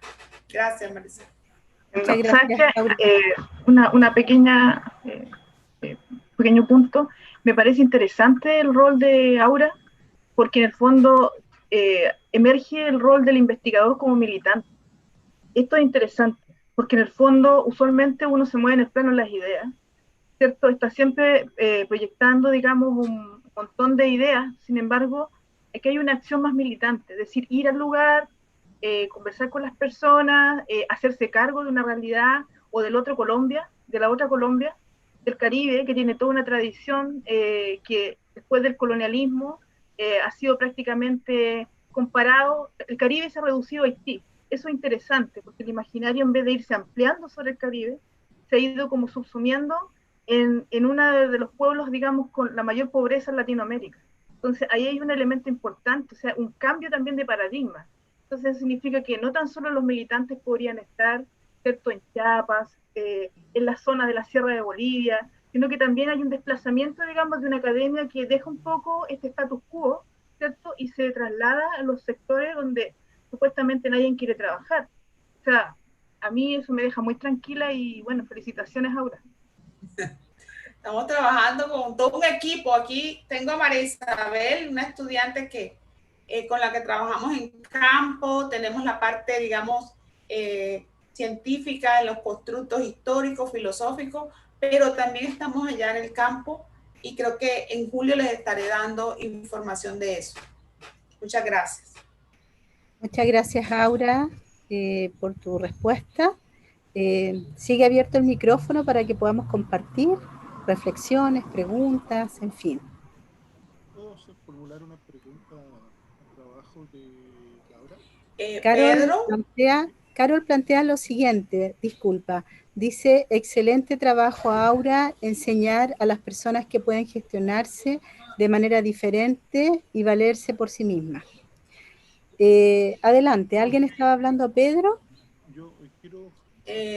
Bueno, queríamos saludar, le había dicho a Pedro, acá tenemos la presencia del doctor Gunther, importante que nos escuche, que saque tiempo de su agenda, igual Selene, bueno, las reglas estamos activando, esto ha sido un encuentro muy emotivo, encontrarnos en nuestras partes epistémicas, pero también con todo lo que implica ser latinoamericanos. Entonces, de verdad que, doctor Gunther, también al final nos gustaría tener sus apreciaciones. Usted sabe de la gran estima que le tenemos como académico, como persona, y que aquí estamos. Y recuerdo que en ese encuentro en Costa Rica nos decían esas palabras inaugurales sobre que ya llevan 3 encuentros, entonces esto está funcionando. Y fíjese que este era el 4º, pero lo estamos aplazando a enero del otro año, pero parece que todos estamos conectados en que nos queríamos encontrar, entonces eso es algo muy importante y que todos tenemos algo que presentar. Creo que la academia se está dinamizando con este tema intercultural y el compromiso que adquirimos este grupo de académicos de Gorbea, con todo lo que nos limitó, pero aquí estamos y lo estamos extendiendo a otras universidades y creo que es muy valioso, doctor Gunther, que aquí lo veamos como ese maestro que hemos leído y que nos ilumina el camino en nuestra América Latina. Sí, siguiendo con lo que plantea Aura, te saludamos cordialmente, Gunther. Nos hemos encontrado ya varias veces en este año. Agradecer la generosidad de Gunther, así como también la generosidad de todas y todos quienes están hoy día. Lo interesante de esto, como dice Aura, cómo Gunther ha sido un referente para nosotras y nosotros, ha sido nuestro profesor, ¿cierto?, en nuestra formación doctoral. Así que agradecer mucho su generosidad. Y también plantear esto del encuentro. Este es un espacio de encuentro en donde, como decíamos al principio, ponemos en comunión, a disposición de todas y todos y de toda la comunidad, aquellas reflexiones, aquellas problematizaciones, ¿cierto? Como planteaban ustedes, es decir, como decía Maricel, cómo ser investigador significa ser militante, ¿cierto? No es solo un ejercicio técnico, ni académico, ni teórico, ni epistemológico, sino que tiene que ver con cómo vamos construyendo mundos diferentes que se encarna, a propósito de lo que decía Alicia, en los cuerpos, ¿no? Y a partir de eso vamos generando vínculos, relaciones generosos, cordiales, sororos, fraternos, en fin. Así que me sumo al saludo que hace Aura a Gunther. Bien, para continuar, quisiéramos saber si hay más intervenciones, más preguntas, más reflexiones. Sonia. Silvia, qué gusto saludarte, Silvia, tanto tiempo. Acuifi, María Compulamien, un gusto saludarles, varios rostros ahí que hace rato no veía, Maricel, me acuerdo, sí, nos cruzamos en varias oportunidades. Bueno, agradecer también la invitación a Pedro. Una reflexión a propósito del trabajo que presentó, que nos compartió Aura, y en el fondo cuando uno mira el chat, ¿no?, y los comentarios que tú también haces, Sonia, respecto a este tipo de investigación con tintes, digamos, de militancia, yo creo que hacia allá debiéramos inclinarnos cada vez más, es decir, de qué forma nuestro trabajo de investigación tiene implicancias reales y concretas en las comunidades, ¿sí? De lo contrario, digamos, no se sostiene. Y qué interesante el poder reunirnos y dialogar en torno a ello, que cada vez nos sorprendamos menos de este tipo de trabajo, ¿no? Que tienen un impacto concreto, real en los territorios, ¿sí? Y de qué forma vamos también corriendo ese cerco de tantas injusticias, tantas desigualdades. Entonces, desde ese aporte que nos hace Aura, ¿no? Pienso en este juego de palabras que lo hablábamos la otra vez con un Lamien, el hermano de Temuco, esto de entre escritor y territorio, ¿no? Si bien tenemos tal vez varios o varias de nosotros puesto un pie tanto en el escritorio como el territorio, participando, qué sé yo, en organizaciones y asociaciones o en otras iniciativas, sí tenemos que reconocer que parte de nuestro trabajo, la mayor parte de nuestro trabajo, se da en un contexto, digamos, de escritorio, ¿sí? Y mientras muchas vidas de nuestra gente están en los territorios poniendo sus cuerpos y sus vidas, ¿no? Entonces, desde ahí creo que avanzar hacia un trabajo articulado con los territorios, con las comunidades, nos permite, digamos, aportar y contribuir en esa dirección. Feimutem, eso nomás. Muchas gracias, Silvia, por tus comentarios. Y aprovecho de saludarte muy cariñosamente también. Sonia. Hay otra pregunta para Gina que dice lo siguiente. Dice, un trabajo muy interesante. Tengo una pregunta. ¿Han trabajado el imaginario musical de las canciones o melodías de pueblos originarios o creación de producciones propias de los jóvenes? Gracias por la pregunta.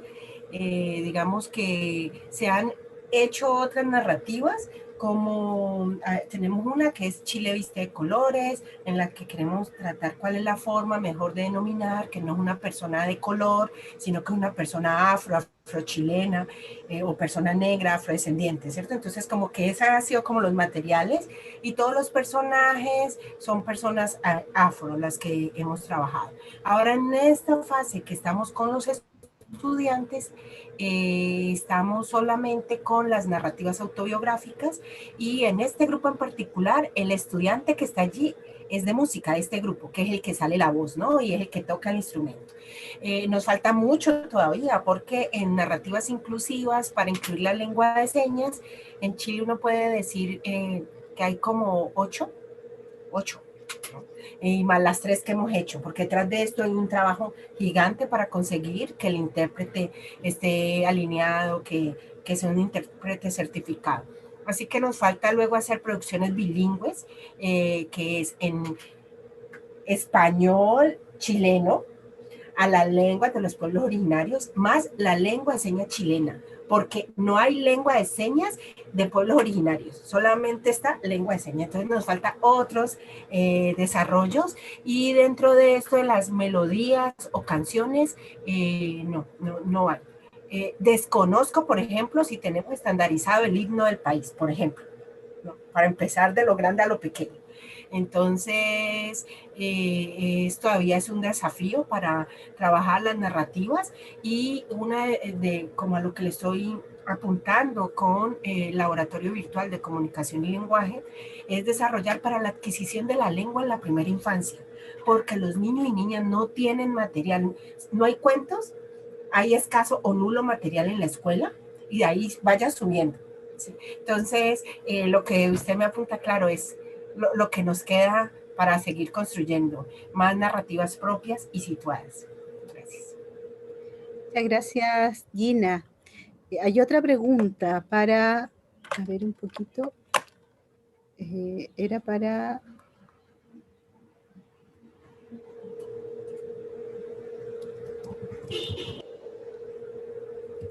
Una pregunta para Laura. Ella también de parte de Maricel, ella dice que le llamó la atención el uso del Lego Play como forma de aproximación simbólica a las expectativas de los estudiantes. A Maricel le gustaría saber por qué elegiste ese formato y no otro. Es muy interesante como modo de aproximación. Sí, gracias. Lo he elegido porque muchas veces cuando te pones a hacer preguntas en el trabajo de investigación, sacas la cámara, sacas la revista, sacas, perdón, la cámara para la entrevista y pues opacas mucho la opinión con todo este instrumental, no dejas en realidad que la entrevista fluya de forma como más amena. Entonces, el ejercicio, y debo decirles que no ha sido fácil, me tuve que ir a capacitarme y a certificar para poderme entender de qué era esta metodología. Es un curso que lo aprendí por unos colegas de la Universidad Autónoma de Chile, sí, de Chile, y ellos lo utilizaban para otro espacio y me pareció como muy acertado, sobre todo en contextos en los cuales los estudiantes les han dicho que son orales y que se les dificulta en realidad generar la narrativa escrita, ¿no? Entonces, el hecho de hacerlo con ellos y construir con ellos su modelo, su metáfora, como le llaman en este tipo de metodología, me permitía, pues, generar una entrevista más fluida y con una secuencia como más narrativa, ¿no? Y también mostrar cómo ellos superaban en un inicio, porque no nada más fue la primera parte de la entrevista donde se hacían, sino que son 2 momentos en los que se hace, ¿no? El proceso de la entrevista y que generen su modelo. Entonces, me permitió hasta cierto punto que al principio no le tuvieran miedo a la cámara, sino que se centraran y señalaran más su modelo y la comunicación fuera más fluida y que hasta cierto punto sí se vieran, y esta idea de que pues muchos de ellos nunca han trabajado el ego, ¿no? O sea, no saben ni las figuras y todo eso, entonces de repente ven algo ahí que es llamativo y el simple hecho de ponerse a crear de esta forma sus representaciones de lo que es el proceso de vivir la tesis, lo que les impide hacer la tesis, pues luego se muestra como mucho más divertido y más lúdico el asunto. Muchas gracias, Laura. Gracias. Gracias a ustedes. Hay otra pregunta de Silvia para Alicia y dice, ¿de qué modo comprendes ese encuentro de culturas?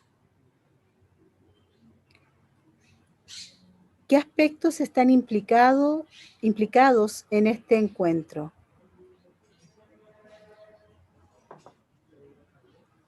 ¿Alicia? Perdón. Bueno, Silvia, gracias por la pregunta. Lo que pasa es que cuando se provoca el encuentro, se provoca la relación, ¿ya? En los tipos que vimos que plantea la doctora Contreras, y esta relación o este encuentro involucra la corporeidad, ¿ya? Y esta corporeidad considera y contiene la cultura particular de cada uno, ¿ya? Tanto la cultura del yo como la cultura del otro. Por lo tanto, en este encuentro, ya sea por un tiempo determinado o por espacios de tiempo, este encuentro se provoca. ¿Por qué cultural? Porque nosotros poseemos cultura. Nosotros hemos nacido y nos hemos desarrollado en una cultura, por lo tanto, nosotros somos portadores de cultura. Y ya en un encuentro entre personas, ya está el encuentro cultural, ¿sí? Entonces, eso, Silvia, no sé si tienes alguna otra inquietud y si doy a entender lo que quiero expresar. Silvia. Solo un cortito. Sí. Mayum, Alicia, digamos, por tu respuesta. Te hacía la pregunta porque, digamos, es siempre ese encuentro, digamos, o ese encuentro no estaría de pronto exento de ciertas tensiones, de fricciones, ¿no es cierto?, que que se expresan en el mismo cuerpo. Sí, utilizo, digamos, ese mismo concepto que tú has puesto en esta tarde o nos has compartido, ¿no? ¿Será que este encuentro esconde también esas tensiones, esas fricciones que aparecen también cubriéndose en ciertos velos las relaciones de poder que están presentes en esa corporeidad? Por eso te lo preguntaba. Sí, bueno, la verdad es que siempre las relaciones tienen características.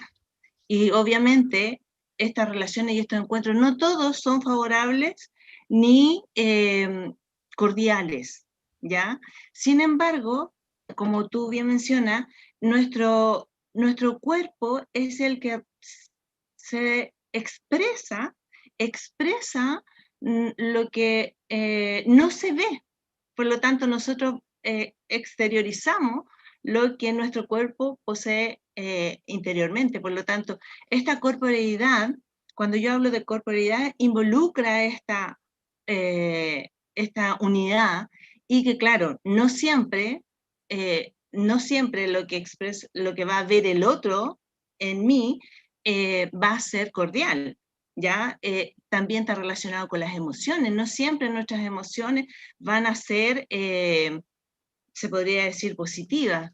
Si lo llevo, por ejemplo, a un estrato más deportivo, más que... si yo voy a ver a mi equipo, por ejemplo, obviamente, si yo estoy con una persona, o yo me encuentro con el otro que va a estar favoreciendo al otro equipo, por supuesto que no va a haber un encuentro tan favorable, ¿cierto? Pero bueno, ahí está el trabajo de los encuentros, que cada día deberían ir mejorando y relacionándose de mejor forma. Eso. Gracias, Silvia. Gracias, Alicia. Hay una pregunta para Laura de parte de Pedro. Dice: ¿estas apropiaciones de las tesis responden a algún proceso de construcción de proyectos políticos, epistémicos, académicos de los pueblos originarios de Veracruz? Gracias, Pedro. La mayoría de los estudiantes al inicio no se posicionan de una forma política, aunque el mismo proyecto de universidades interculturales en México ha partido de un posicionamiento político de los pueblos originarios. Sin embargo, ellos no son conscientes de ese posicionamiento político en el momento que se insertan en esta institución.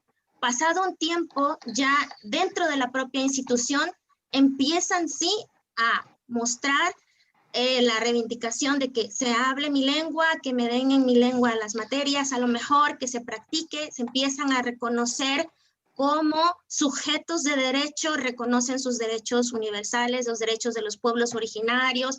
Digamos que el paso por la propia institución empieza a ellos a ser conscientes de que son sujetos de derechos políticos y que tienen un posicionamiento. En las tesis, lo que se ha visto es que muchos en el proceso de hacer este trabajo sí muestran, sobre todo lo que salta al inicio es la lengua. Hay estudiantes que por el simple hecho de escribir en su lengua están demarcando de que tienen que ponerme un jurado de tesis en mi lengua, no en español. Entonces las tesis y las defensas de tesis se han hecho en las lenguas originarias. Eso es un primer momento. En otro aspecto es de que ¿por qué tengo que traducirle a mi jurado o a los que están en este ámbito académico mi tesis? Si se supone que existe la ley de derechos lingüísticos en México de que todos pueden hablar su lengua en cualquier lugar y tienen solamente que solicitar un traductor, entonces ellos en ese momento lo que hacen para no sentirse, lo que hacen para mediar este asunto es generan el documento, pero generan al mismo tiempo la traducción. No se ha visto todavía tesis completamente monolingües, y creo que eso sería como un aporte y también otra demanda más política en ese sentido, pero digamos por los estándares que también la misma institución en donde están, pues necesitan hacer esta traducción. Y otros aspectos que se han generado a raíz de estos trabajos de investigación, muchos de ellos empiezan a ser conscientes de su territorio, generan como un posicionamiento político en la defensa o autodefensa de su territorio. Las mujeres empiezan también a demarcar derechos en las asambleas, visibilizar prácticas también de violencia que se viven en las comunidades. Entonces puedo decir que hasta cierto punto tal vez los estudiantes no son conscientes del carácter político que tiene este tipo de formatos, digamos, tan academicistas, pero que hasta cierto punto ellos le dan la vuelta y sí lo muestran. Y esto también es a diferencia de otro tipo de instituciones. Sobre todo estoy hablando de instituciones, como decían en mi exposición, convencionales, universidades convencionales. No lo vemos mucho, somos como muy respetuosos con el lenguaje académico, y ellos sí dan el giro a apropiarse del lenguaje académico y reivindicar mucho estas cuestiones en las cuales no se les han sido reconocidos, y mostrando los derechos en los cuales ellos tienen posibilidades de tomar o poder fomentar determinado tipo de traducción también de cuestiones. Entonces creo que se dan cuenta en el proceso de hacer la redacción de la tesis de ese carácter y de ese posicionamiento. Entonces, muchas gracias, Laura, muchas gracias por la pregunta también. Pedro, ¿querías decir algo? Sí, que no se escucha. Estoy tratando de... ¿ahora? Pedro, no se escucha, está muy bajito tu audio. Tengo problemas con el micrófono. ¿Me escuchan? ¿Ahora sí. Ya. Sí, es que me parece interesante en lo que plantea Laura cuando dice que los estudiantes no tienen la conciencia política al momento de ingresar a la UBI, pero cuando están en la UBI parece que viene un proceso de una suerte de concientización de la realidad política de los pueblos originarios, y ahí hay un factor que me parece muy relevante que pudiéramos de alguna manera reproducir en nuestras experiencias institucionales en países como Chile, donde no tenemos la existencia de universidades interculturales, pero que sí dentro de los espacios institucionales se pueden desarrollar algún tipo de programa o de una modificación en la estructura curricular que permita esta toma de conciencia, ya no solo política, sino también una conciencia de continuidad histórica societal de los pueblos originarios. Entonces me parece muy valioso esa experiencia y ojalá pudiéramos tener oportunidades de aprendizaje con ellos. Así que muchas gracias, Laura. Gracias, Pedro. ¿Hay otra pregunta? ¿Sí? ¿Sí puedo hablar? Sí, por supuesto. Hola.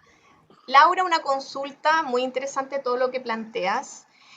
Quisiera saber, la problemática tú la observas sobre todo en los estudiantes porque son bilingües, es decir, hablan su propia lengua, ¿cierto?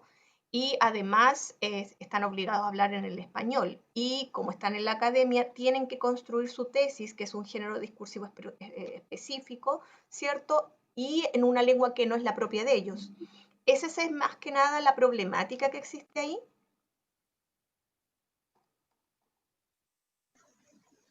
No es propiamente eso, porque hay estudiantes que no han hablado nunca una lengua originaria.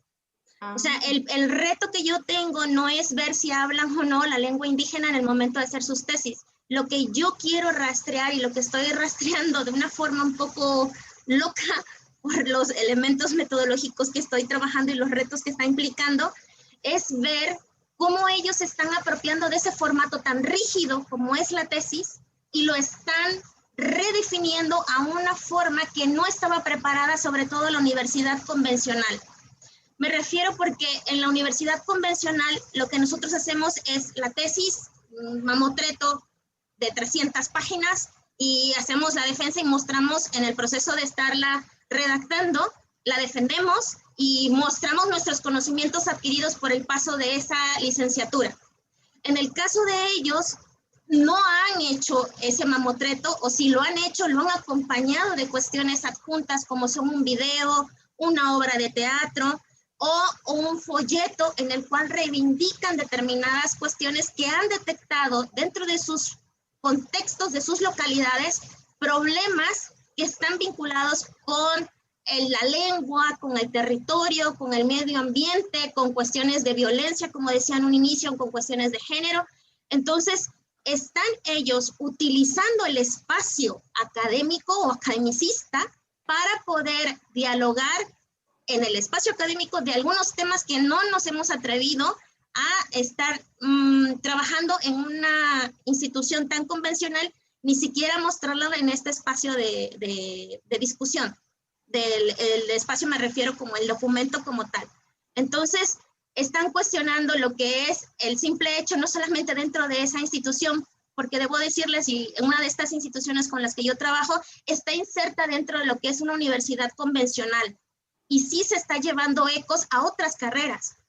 Uno formado en antropología, pues hace un trabajo, pero no se le muestra este carácter como más político, por decirlo de alguna forma, ni más emancipador, por decirlo de alguna forma, de estos sujetos. Entonces, uno, si lo tiene y lo ha vivido, a lo mejor por la cercanía de los padres lo hace, pero en el caso de estos chicos, en el momento de entrar a estos espacios, sobre todo universidades interculturales, como que es mucho más visible, no lo puedo decir de otra forma, son mis primeros hallazgos hasta ahora, tengo miedo a estar generalizando, pero por lo que he estado viendo de los casos que sí he estado analizando, es como más aprehensible la realidad y la interpelación que tienen de sus problemáticas y de quererlas en realidad resolver. En algunos casos tan es así que generan iniciativas con asociaciones comunitarias para poder solventar el problema que han identificado en la comunidad. Y eso en algunas tesis, en universidades convencionales, solamente problematizamos, teorizamos, pero no llegamos a querer transformar nuestro espacio. Entonces, en el caso de las tesis, no es en todos los casos que se ha presentado, pero sí veo que hay como un posicionamiento político, pero como una preocupación al mismo tiempo de querer intervenir y visibilizar que hay un problema que no se ha resolvido, no se ha resuelto. Y entonces sí me parece que es como significativo el hecho de generar la tesis como un espacio también de diálogo con el ámbito académico para que se abra esos temas que hasta ahora no han sido abordados de esa forma, ¿no? Muchas gracias. Muchas gracias. Cristian. Ok. Vamos a continuar. Una pregunta de Maricel para Alicia. Plantea lo siguiente. El cuerpo es un gran tema, pero me gustaría saber cómo interpretas la mediación crítica en la intercorporeidad en condiciones que justamente en el cuerpo es donde está la crisis, la discriminación, la negación, etcétera.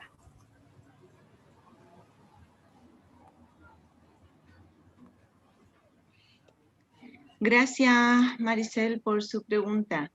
Bien, en el ámbito educativo es muy importante promover la valoración de la diversidad, ¿ya? Y una cosa, algo que es importante mencionar, de que a pesar de que los estudiantes se desenvuelvan en un mismo contexto, son dos personas diferentes, ¿ya? Entonces, es súper relevante considerar y promover la valoración de esta diferencia, ¿ya?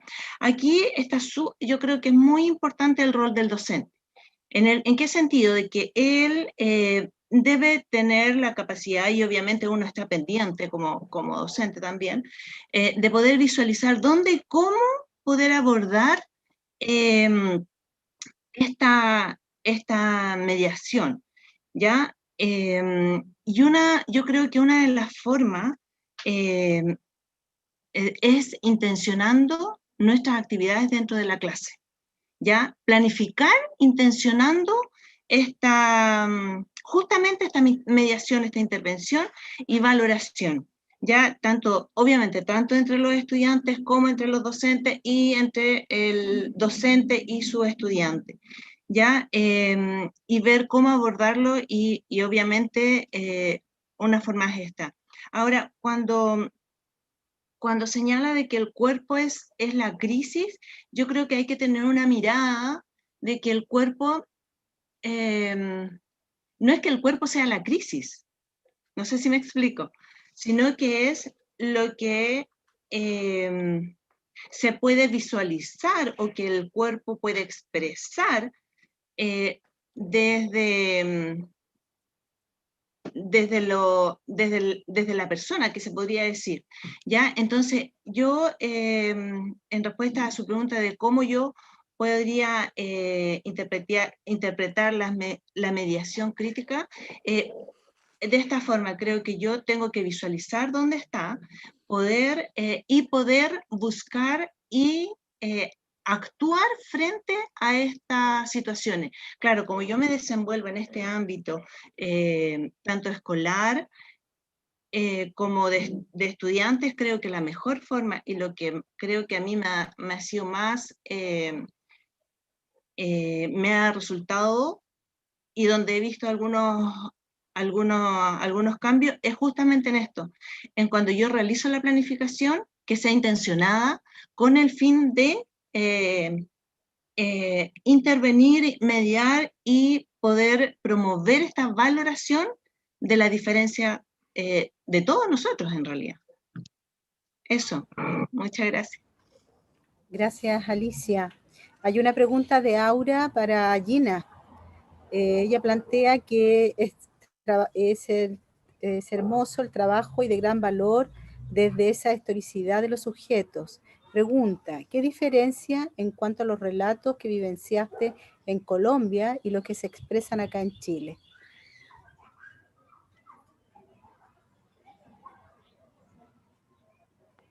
Bueno, los relatos, digamos que tienen el mismo sentir, porque en Latinoamérica tenemos desarrollos muy parecidos. Y los relatos, o bueno, como las iniciativas primero están abordadas hacia generar material didáctico para el desarrollo, la adquisición y desarrollo de la lengua. Entonces, desde allí. Y el otro componente que, digamos que el formato étnico, porque la ley que reconocen a las personas afrodescendientes como pueblo tribal en Chile apenas salió en el 2019. Y en Colombia tenemos otro desarrollo. Entonces, digamos que tener que explicar en las formas de denominar en el lenguaje o dar una validez con relación étnica, en la que te dicen, sí, pero ¿por qué no piensas mejor en este grupo solamente? Me dice, pero es una forma transversal, ¿no? En el mismo territorio que todos y todas habitamos. Y la otra es que en el sitio donde vivo, en Chile, en el norte, la segunda región, que hay mayor migración de personas afrodescendientes de diferentes nacionalidades. Dentro de la Facultad de Salud, ¿a qué me he enfrentado? Que hay unas determinadas como enfermedades propias como la anemia calciforme, por ejemplo. ¿Sí? Entonces se enfrentan a que las personas negras o las personas muy blancas o del lado que provienen del lado de Grecia pueden tener esta enfermedad, pero no se reconoce, entonces van al médico y no lo reconocen. También nos enfrentamos, es que desde el área de fonoaudiología no tenemos elementos como de secuencia gráfica étnica. Entonces, al niño negro le muestran todas las imágenes de seguimiento del estilo de Disney. Sí, entonces a eso me he enfrentado, ¿no? Como a poder tener narrativas y productos y trabajos desde el área de salud para poder decir cómo vamos a abordar y a mirar la diversidad en la escuela, claro, pero también en el área del consultorio. Entonces, creo que la oportunidad de de poder crear de manera conjunta con los estudiantes, problematizar y poder encontrarnos en situaciones personales, como ya les había contado, que varios de los estudiantes tienen familiares o hermanos en situación de discapacidad. Entonces, desde el amor es donde se ha empezado a construir y cada uno contaba su experiencia de cómo es vivir con alguien que ama mucho, su hermano, su familiar, su tía, y poder ejercer desde su quehacer académico y cuál va a ser su aporte. Gracias. Muchas gracias, Gina. Gracias, Aura, también por la pregunta. Trisha le hace una pregunta a Laura. Dice, ¿cómo afecta el conocimiento del género discursivo para la redacción de la tesis? ¿Solo afecta el idioma?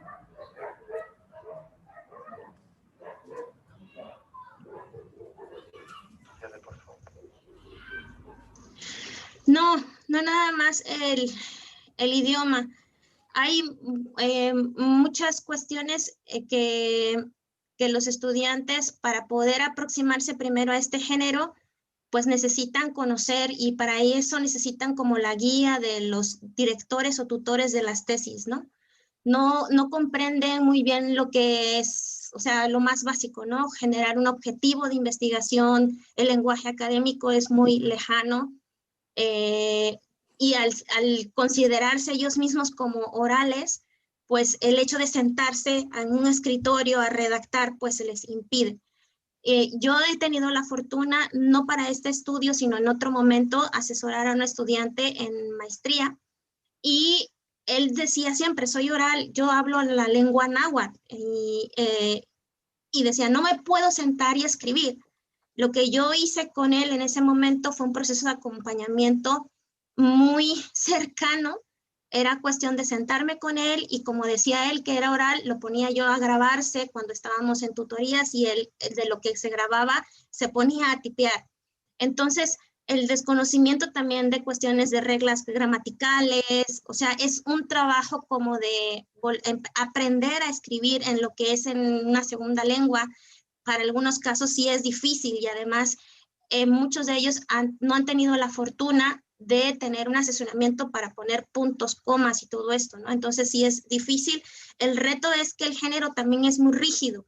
Lo que han hecho muchos de los profesores para salir de este impasse es generar, sobre todo en una universidad intercultural, no en la otra no lo han hecho así o no me he percatado todavía que lo hagan así, han generado colectivos o encuentros de avances de tesis de estos estudiantes, en los cuales empiezan a ensayar cómo es que debería de ir qué apartado. Por ejemplo, si le digo marco teórico, pues ellos agarran y ya dicen, no, en el marco teórico va esto, ¿no? En el metodológico va esto. Pero algo que sí me ha llamado mucho la atención es que para algunos el reto ni siquiera es su lengua, porque lo que empiezan a hacer es traducir en lenguaje, en su lengua indígena, por decirlo de alguna forma, traducen ya los conceptos tan academicistas. Entonces vemos apartados de la tesis que se llaman marco teórico, pero ellos le han llamado en su lengua indígena, no sé, en lengua náhuatl, se han apropiado del concepto y están generando, por decirlo de forma, nuevos vocabularios que no estaban pensados en la lengua náhuatl, pero que le han dado un significado que sí es para eso, ¿no? Por ejemplo, voy a poner aquí algo muy, muy breve que no tiene que ver con este apartado metodológico, porque yo no soy nahuablante, pero, por ejemplo, en lengua indígena, ellos para llamar el USB le llaman garrapata de metal. La garrapata, pues ustedes saben que es el animalito que se le pega a los caballos y a los perros, ¿no? Entonces, ese tipo de construcciones nuevas del lenguaje también lo han generado para referirse a los apartados de la tesis. Entonces, me ha parecido como muy creativo esta parte, y para lo que en un momento pueda ser un impedimento, ellos ven de qué forma darle la vuelta. Por eso digo, es como que se están reapropiando de ese formato. Si yo voy a la parte más convencional de la universidad, dirían, qué locura, o sea, ¿cómo han pensado en hacer este tipo de trabajo de esta forma? Pero es posible, por ejemplo, en los casos que han hecho, hacer el video con la comunidad adjunto a lo que es el documento extenso de lo que hicieron el trabajo de campo, pues sí te da un lenguaje más visual de lo que se ha hecho, pero también tiene el mismo sentido argumental que tiene la misma tesis. Pero no se quitan de uno o de otro, también la misma obra de teatro, el significarla y al momento poner por escrito lo que han analizado, pues creo que ellos mismos están como siendo resilientes a este formato. Entonces me parece como muy creativo el momento en que se lo han estado apropiando en algunos casos. En otros casos veo tesis que todavía sí son más convencionales, pero hay unos que son más creativos y se ve más este posicionamiento político. Gracias por la pregunta. Muchas gracias, Laura. Gracias, Trisha. Gracias a ti. Bien, queríamos preguntar a Gunther si quiere hacer algún alcance, alguna reflexión o alguna pregunta de los temas tratados el día de hoy. Hola, Gunther, ¿qué tal? Muchas gracias, Sonia. No, estoy encantado. Muchísimas gracias por la oportunidad de participar, aunque sea como oyente. Me ha encantado las ponencias. Creo que abarcan muy bien todo este amplio abanico de los estudios sobre interculturalidad. Me llamó mucho la atención la exposición de Aura.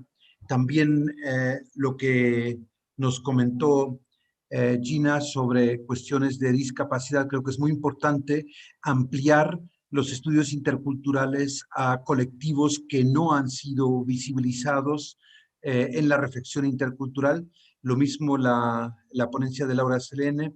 Y particularmente en el caso de Alicia me llamó mucho la atención. Creo que es una beta muy fructífera la de incluir esta mirada desde la intercorporeidad a los estudios interculturales. Seguimos siendo en la academia, como también Laura lo menciona en su trabajo, muy verbocéntricos, logocéntricos y textocéntricos, y entonces recuperar el cuerpo como ámbito de reflexión intercultural me parece muy rico. Agradezco la oportunidad y felicito mucho al equipo organizador, a la misma red y por supuesto también a la Universidad de los Lagos por esta oportunidad. Qué lástima que no nos podamos ver presencialmente como allá en Costa Rica, pero lo vamos a poder realizar ojalá pronto en el próximo encuentro en Chile. Muchas gracias por tus palabras, Gunther. Siempre un agrado escucharte. Bien, vamos a ir cerrando, vamos cerrando ya esta conversación, ¿no? Este seminario del día de hoy, en el que hemos aprendido, ¿no? Hemos aprendido la importancia del cuerpo, como decía Gunther, también como una herramienta de resistencia, ¿no? Podríamos decir. También lo que nos plantean respecto a las tesis, tal vez desde ese ámbito, ¿no? Muy novedoso, muy emergente, ¿sí? Lo que nos plantea Aura respecto de un territorio, ¿cierto?, devastado o violentado, ¿sí? En fin, lo que nos plantea Gina de todos estos movimientos, ¿sí? Ciudadanos, ciudadanas, académicos, respecto de capacidades diferentes, en fin. Me voy agradeciendo la posibilidad de haber moderado este espacio, de encontrarnos nuevamente y muy contenta con muchas ideas, con muchas preguntas, muchas reflexiones también y con mucho interés en que sigamos vinculándonos. Antes de cerrar voy a dejar a Pedro para que dé las palabras finales. Nos encontramos mañana. Muchas gracias, Sonia. En nombre del nodo de la red, en nombre de mi propia universidad y el Departamento de Educación, y en nombre de todos los colegas y colegas de la universidad que estamos tratando de construir una universidad intercultural dentro de un modelo muy convencional que está atrapado por la tragedia del colonialismo en educación, pero que buscamos es generar espacios suficientes como para dar oportunidades de leer el mundo de una manera distinta o de múltiples maneras. Quiero señalarles a ustedes que este es uno de los tantos encuentros que tenemos pensado para este año, porque en realidad vamos camino al 4º congreso de la red que vamos a realizar en el año 2022, en enero. Hemos seleccionado el verano para que nadie pase frío, en la ciudad de Castro. Así que para responder a Gunther, hoy día no nos podemos ver ni conversar presencialmente, pero de seguro que es altamente probable que en el enero 2022 nos volvamos a juntar y ahí estrechemos un gran abrazo, porque este trabajo académico también es un trabajo de resistencia respecto de muchas prácticas que la dinámica de poder habitual está entrampando a la academia. Estamos muy felices por en esta convocatoria, en breve tiempo, hayamos tenido la acogida de 14 trabajos, es un trabajo para un seminario importante. Le anunciamos que vienen otros, pero mañana nos volvemos a encontrar para escuchar el trabajo de la mirada de la interculturalidad o de las interpelaciones interculturales que se le hace a las universidades en otros campos, como de la salud, a la atención a la primera infancia. Son campos que necesitamos también poblar con contenidos interculturales. Muy agradecidos con su presencia, participación, sus trabajos desde ayer hoy día. Siempre nos dejan más preguntas que respuestas, pero mientras nos dejen preguntas, eso nos da la energía para seguir buscando esas respuestas. Que tengan una buena jornada y tengan un buen descanso, y mañana a las 16 horas en hora chilena, a las 14 horas en hora de Colombia y Ecuador, Y a las 13 horas, en horas de Costa Rica y México, nos volvemos a encontrar y un gusto de saludarles y nuevamente señalarles nuestros agradecimientos desde la Futahüyïmapu, es decir, en una zona desde el sur de Chile. Gracias. Muchas gracias. Chao. Adiós. Chao. Gracias. Chao. Chao. Gracias a todos y a todas.